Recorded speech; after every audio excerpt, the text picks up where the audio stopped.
Press మీట్కి, ఎందుకంటే ఆమె తొందరగా వచ్చేది అందరికంటే ముందు, నీట్గా రెడీ అయిపోయి జగన్ గారిని ఎలా తిట్టాలి మొత్తం ఒక రాసుకుంటుంది అన్నమాట లిస్టు. సో మరి ఇప్పుడు వచ్చి మీ జనసేన ఎంపీ కుమారుడు యాక్సిడెంట్ చేశాడు, మరి దీని మీద ఏం చర్యలు తీసుకుంటారు? మరి మీరే దగ్గరగా వెళ్ళి కేసులు పెట్టి దగ్గర నుంచి చేస్తారా లేదనేది వాళ్ళే సమాధానం చెప్పాలి.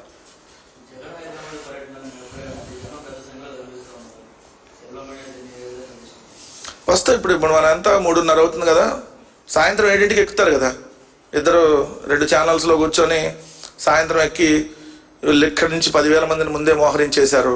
రోహింగ్యాలు వచ్చారు, బంగ్లాదేశ్ వాళ్ళు వచ్చారు, లేదంటే సంఘ విద్రోహ శక్తులు వచ్చారు. ఈ అరాచకం ఏంటి, ఈ రప్పా ఏంటి, హైదరాబాద్లో కూడా ఈ సంస్కృతిని తీసుకొని వచ్చేస్తున్నారా? అసలు ఈ జనాలను ఎందుకు మొబిలైజ్ చేస్తున్నారు? జగన్ వస్తే జనం వస్తాడని అందరికీ చెప్పడానికి చేస్తున్నారా? సాయంత్రం మీరు కామెడీ షో చూస్తారు, ఇంకా నేను చెప్పటం దేనికి? సో జగన్ గారు ఎక్కడికి వెళ్ళినా జనం వస్తారనేది వాస్తవం.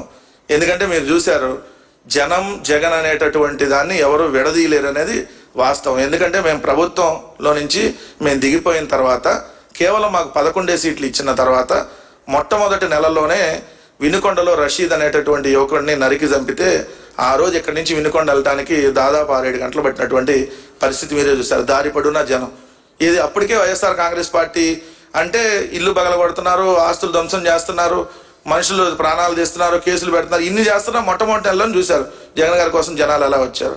ఇప్పుడు ఆల్రెడీ 2 ఏళ్ళు దాటిపోయింది ఈ ప్రభుత్వం ఏర్పడి.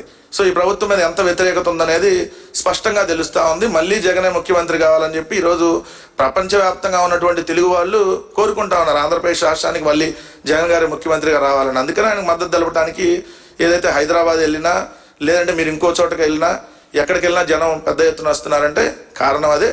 సో ఒకటైతే క్లియర్గా చెప్పదలుచుకున్నా, మీ ఏడుపులే మాకు శ్రీరామ రక్ష. ఆ ఎల్లో మీడియా ఏడుపులు అలానే ఉండాలి, మాకు జనాల ఆశీర్వాదాలు కూడా అలానే ఉండాలి.